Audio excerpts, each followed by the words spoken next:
Hey guys, welcome back. This is History of Futurama, Season 2, Episode 15 of my show, which is also about Episode 15, and Episode 15 is known as a clone of my own. But before I start talking about it, I just want to mention something. Since we're on Episode 15, that means we got, 15, 16, 17, 18, 19, 20, not counting 15, yeah, we got about 5 more videos left. Oh, wait, 16, 17, 18, 19, 20, yeah, 5, not counting this one, we got 5 more videos left to cover before I finish, Season 2, guys. I just wanted to get that out of the way.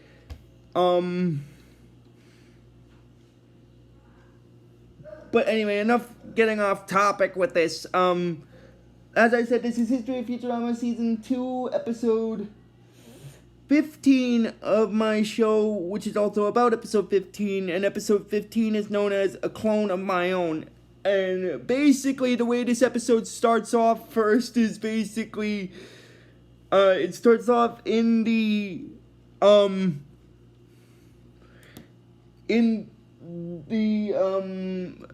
Planet Express building, and then the professor's like, "Good news, everyone!" And he tells them some supposed good news, which is, to him, as he said, not really good news at all, because he's like, "Good news, everyone! The university is bringing me up on disciplinary charges." And then when he realizes that, he says that's not good news at all. And then basically what happens is, after that, Leela says that whatever he did, I'm sure it wasn't something unreasonable. And then the professor's like, mentioning something about, preserving Hitler's brain for scientific purposes, and then he's like, but decide to put the brain in the body of a great white shark. Oh, now you've gone too far. So basically, preserving the brain of a person for science, they want to preserve the brain for scientific purposes, but the professor wants to put the brain in a great white shark. I don't know if that's actually the reason, because they use bringing it. That's not actually the reason, but that's the reason he speculates. And then basically it starts off with, again, where they're at the university for the professor's hearing, and Dean Vernon's like, "Professor, I'm pretty sure you understand why we called you here." And then when he overhears that part, when he hears the, when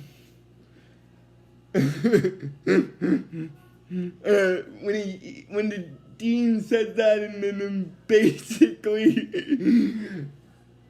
the professor is like, now this is gonna be referenced again in the video that's gonna take place in the episode. What happens is, basically the professor's like, "Listen up, you pompous frauds! If I'm going down, I'm taking you with me." And then he starts listing some of the things that 2 of the people of the university did. In this case, Dean Vernon.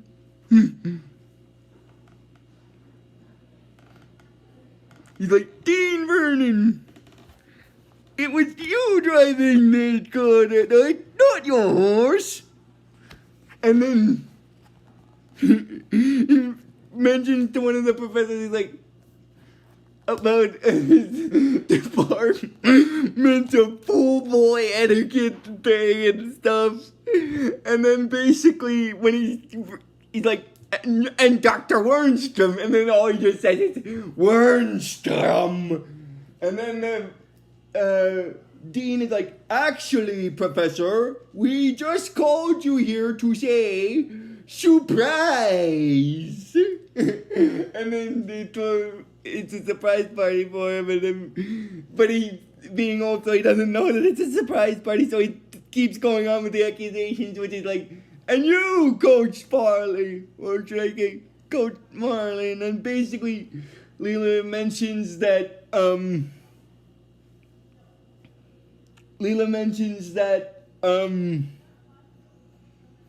it's a party for his 150th birthday and stuff. And then basically what happens is, they have this, like a roast kind of thing, where they talk about the professor's achievements, and they bring in these, members, like, Bender acts as the mediator for the event, and then basically, now that I brought that part of the episode up, I just want to mention something. There's this funny thing that happens with Dr. Zoidberg. But I'll explain what that is when I get to that part of it. Anyway, basically what happens is, when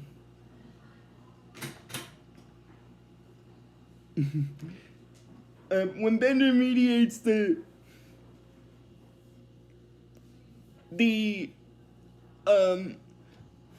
roast of Professor Farnsworth for his birthday, what happens is the first person he calls up is a former captain of his ship named Captain Musty. Now, Captain Musty in this series is technically still alive, but he's in one of those, kind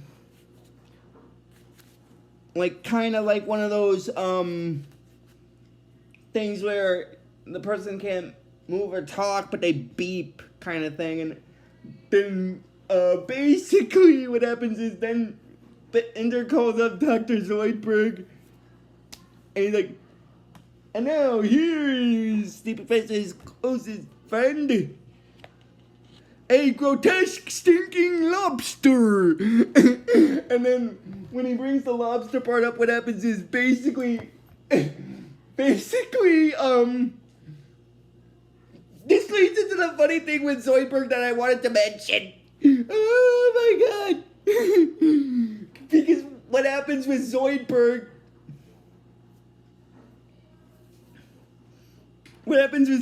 is basically, he tells the joke like, he's like, good evening, ladies and germs. And then the thing does that, da-donk, and then basically Zoidberg's like, that wasn't a joke. I was talking to Dean Streptococcus. Okay, that's part of it. That's part of the reason why that scene's funny. But the other part of it is what happens when he tells the actual joke, which is actually a bad joke in this case. Oh my god, I'm sorry. He tells basically a bad joke where he says,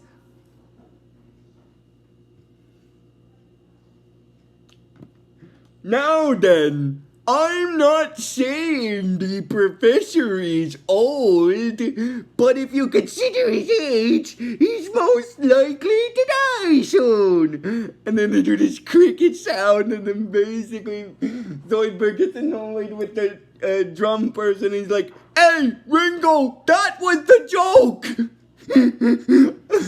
And he's like, oh, it's showtime at the Apollo Theater all over again. Which means he's gone through something similar to like that happened at the Apollo Theater. So it's the second time something like that has happened, which makes it kind of funny. Oh my god, I'm sorry. Okay, that's the only laugh part I wanted to do with this. Anyway.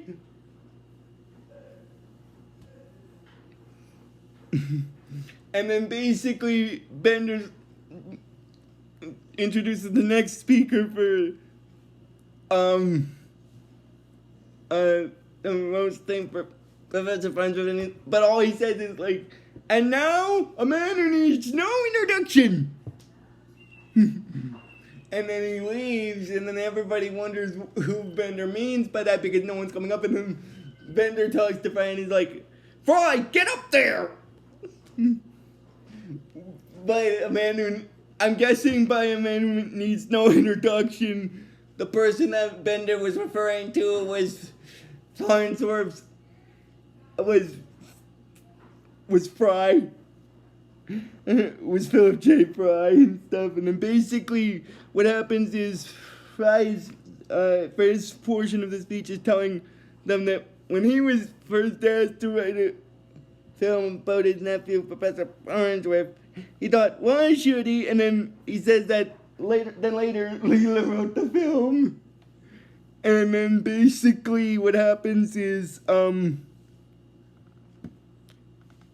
then Fry makes a joke that if he had wrote the film, he would have thought there would be a lot of dancing and stuff. And then basically he tells them to roll the film, and then basically Leela narrates what happened with Professor Farnsworth's life up to this point. And the funny thing about it is Fry actually interjects some of the dialogue that Leela's narration makes when he sees it. Basically what happens is when he sees the thing about the with the having zits and stuff, he's like, dork alert! And then after it gets to the segment where it ends, what happens is it goes to the scene, it shows the part of the video of the film that just played the scene that played out before the celebration for Farnsworth's party happened for his birthday, and he's like, listen here, you pompous frauds. If I'm going down, I'm taking you with me. And then basically it says Sir Farnsworth the end, and then question mark. Like they don't know if he's gonna die or not, which is not true. But I am gonna mention something about this. It's actually funny that it says that because this episode, I'm just gonna get off topic here very quickly, because this is gonna get mentioned in the part of the episode when they come back from that. So, this episode is gonna introduce a different faction of robots.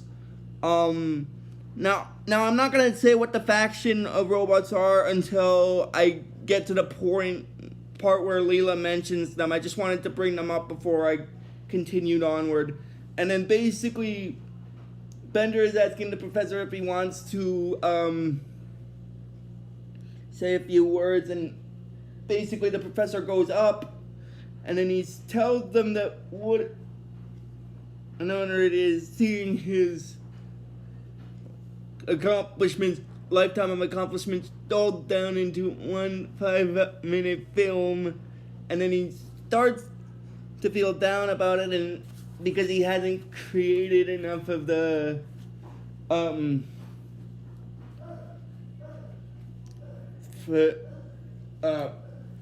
inventions in the time span before that now that he's old and he doesn't have much time on the planet and stuff. And then basically they're back at the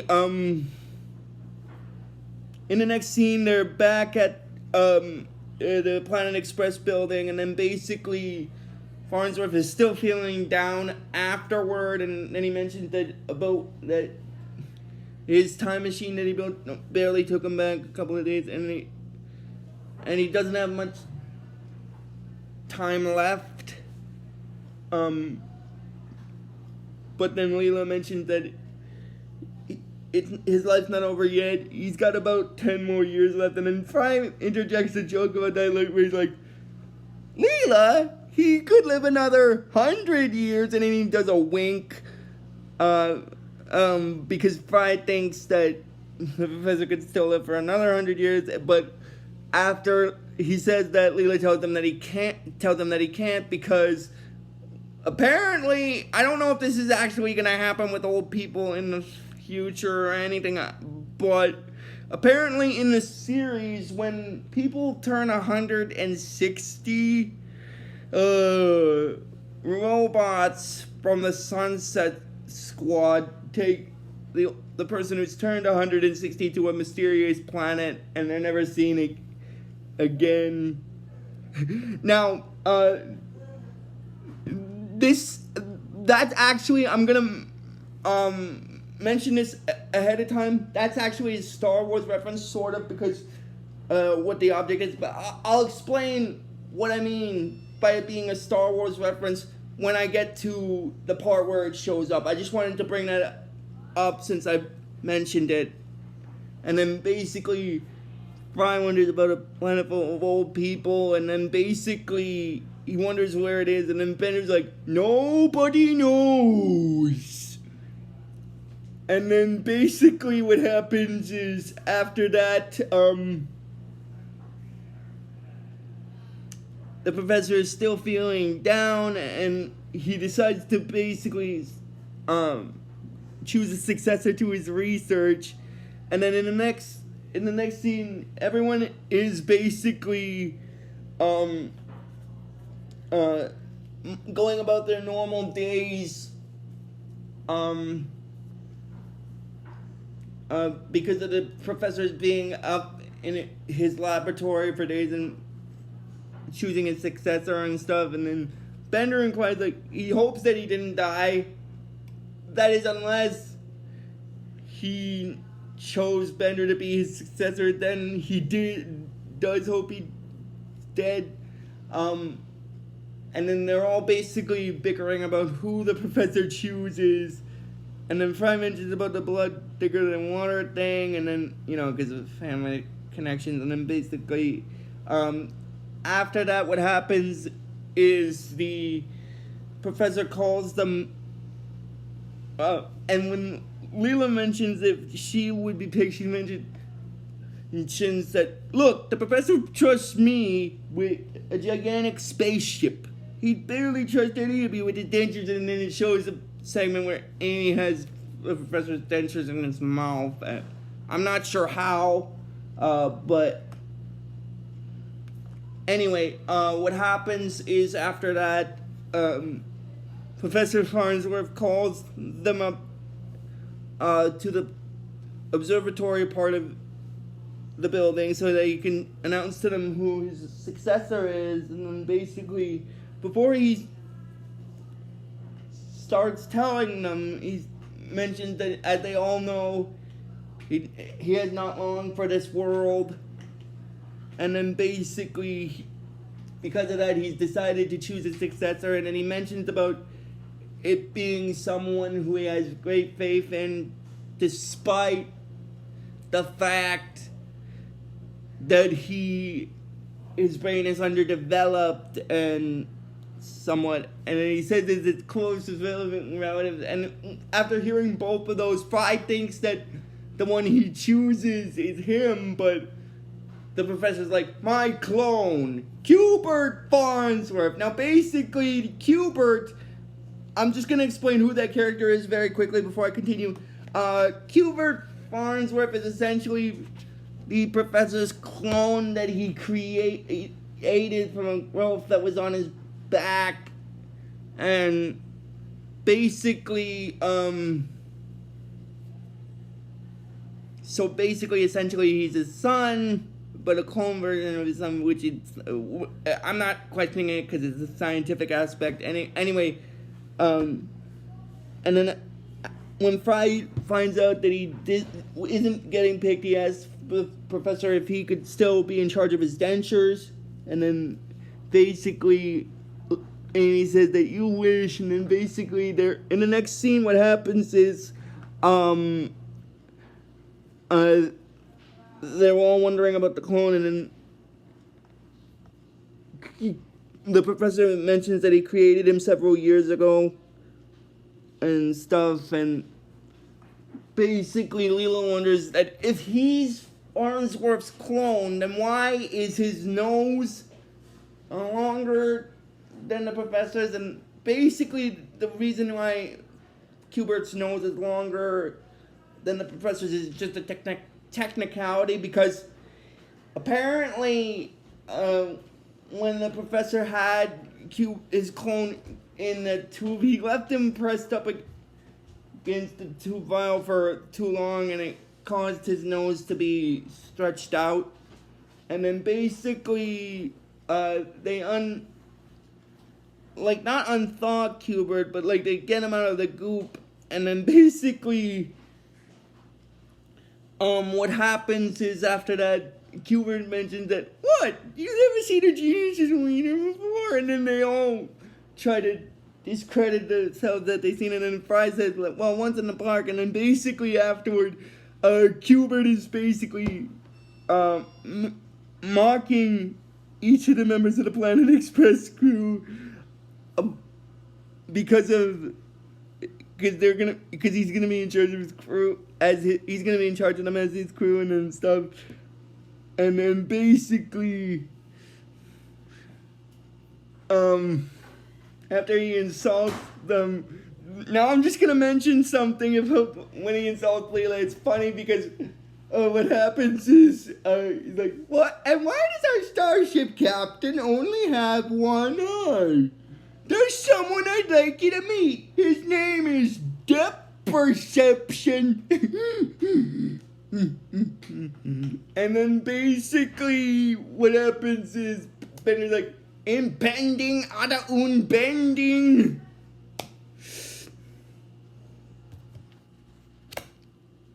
And then Fry goes to slap him, but it doesn't look at him. He's like, wow, that hurt the air. And then the professor is telling Kubert that he's got something he wants to show Kubert, and then Kubert's like, what's that? A competent employee? I doubt that much. And then he does this little pig-like snort laugh, and then basically they're all getting annoyed with him about that. And then Ben is like, I chihuahua. And then basically what happens is the professor is basically showing Kubert all the half inventions that he never got a chance to finish, that Kubert will be finishing for him, and then afterward he mentions about the ship and going faster than the speed of light, and then basically in all of the stuff that Kubert shows, that Farnsworth shows Kubert, he said that it's impossible, especially the thing with the starship, and then because you can't go faster than the speed of light, and then the professor mentions that that's true, which is why scientists increase the speed of light at a certain future time frame, but then Kubert also says that's impossible, and then basically, what happens is, now, getting off topic here, I gotta say this,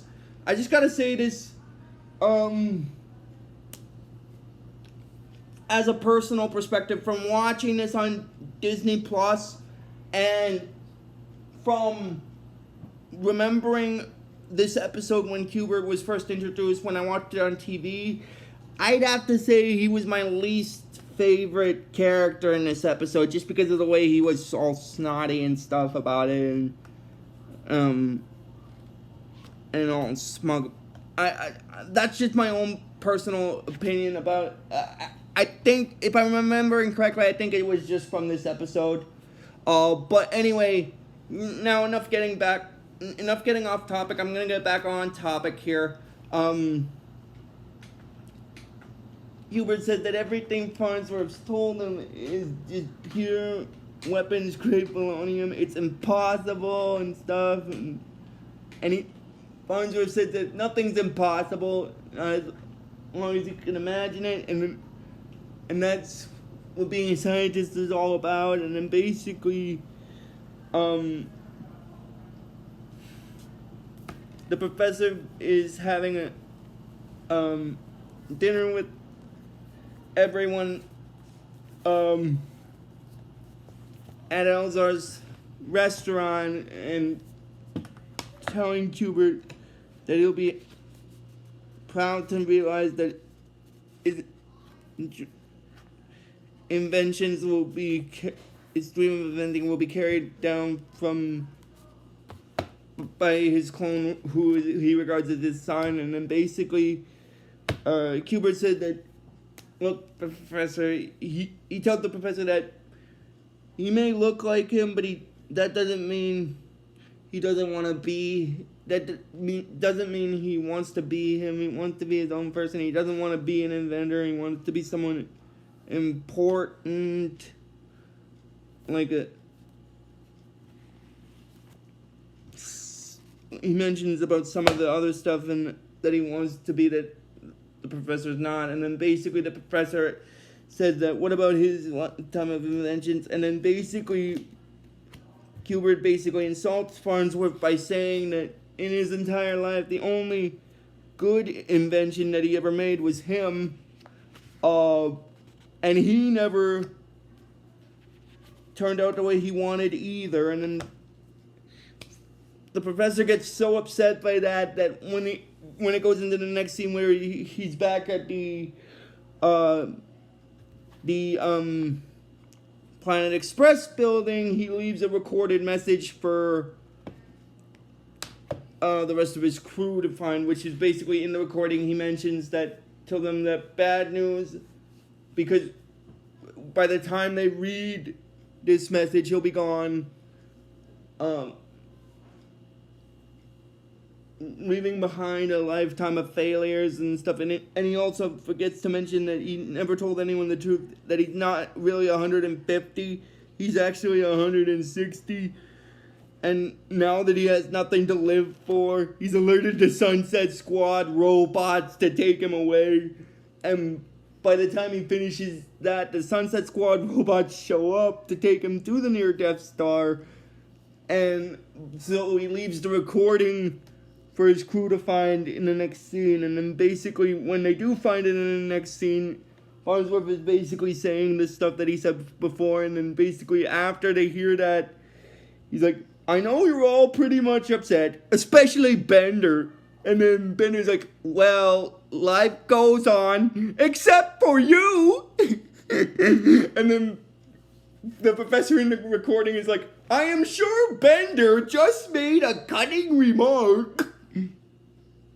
A cunning remark? Little does he know, I taped over his soap operas to make this recording. And then Bender's like, you bastard. And then basically they say that they gotta go find the professor and bring him back. But Kubert says that's impossible because no one knows where the Sunset Squad robots take those old geezers. And then basically Fry says that nothing's impossible. He'd know that if he takes after the professor like he does. But then Kubert mentions that Fry is the professor's uncle. That means he takes after him. But then after saying that, Kubert realizes that, wait a second, that means I also take after you. And then they do decide to go get the professor back. And then basically what happens is they arrive at the near Death Star, and then basically what happens is Leela and Bender pretend to be guard robots, and their plan is to trick the guard robots into thinking that the professor escaped as a disguise and that they're bringing him back. So they use Friday as a disguise to because they say that basically Leela tells Fry that he'll have to dress up like a 160-year-old man. And then after that, Kubert sees that he's like, my God, the illusion is so perfect. I almost forgot I was looking at an idiot. And then basically what happens is Kubert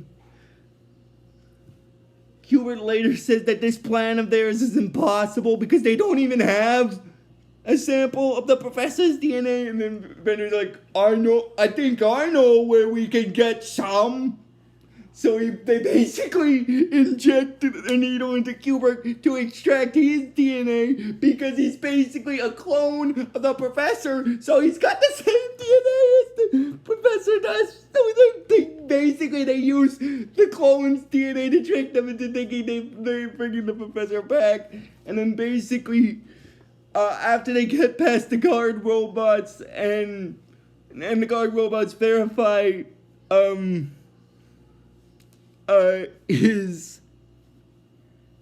he is, and basically now I'm just gonna backtrack to that part with Fry. When he pretends to be an old man, he's like, "Hey, you kids, get off of the lawn! Get off of my lawn!" And then basically one of the guard robots mentions that it's true that old people are really curious about if there are children on their lawn, and then the other one says that there's no doubt about that, but they'll still need a DNA sample. And then basically Bender gives them a big jar full of it, and then basically one of the guard robots mentions that they only needed one cell, but then Bender's like, keep the change, buddy. And then Hubert, who's inside the Farnsworth disguise, is like, stupid robot. And then when the guard robots hear him talk, he's like, did your hump just talk? And then basically Fry, as the professor, makes up an excuse that he has talking hump syndrome, which I don't know if that is actually a syndrome that in the series or not, because it was never explainified if it was, but I think it is, because the robots take it as fact, because like one of the robots is like, THS, and then basically after they confirm who the professor is, they tell them to basically return the shuffleboard to his room, and then one of the two guard robots mentions 7152 Maple Drive, and then basically I'm just gonna do the lotion on you, okay? Okay, and then Lena says that sounds nice, and then the robot that mentions that prefer to be surprised, and then they manage to find the professor after seeing where they put old people, and basically when Fry sees that, he's like, so this is where they put old people, it's horrible. And then Leela says that at least it prevents them from driving. And then basically they find the professor's cell, the professor's drawer that he's stuffed in, and they try to basically, essentially what they try to do is get the tubes off of him slowly so as not to cause him shock to kill him. But at that point, the Sunset Squad robots see that it was a ruse, and they start attacking them, and so basically Leela has to take the professor's whole body off, and then basically what happens is after that they manage to run from the Sunset Squad robots, and while they're running, one of the Sunset Squad robots gets caught in one of those things that causes it, and them to change the old people and stuff, and then he's like, he crashes in his scooter thing into the sides and stuff, and he's like, I'm so bad at this, and then they manage to get away by using the ship and crashing the ship through the security guard rail robot's arm, essentially, which is that yellow and black bar thing that it has, and then basically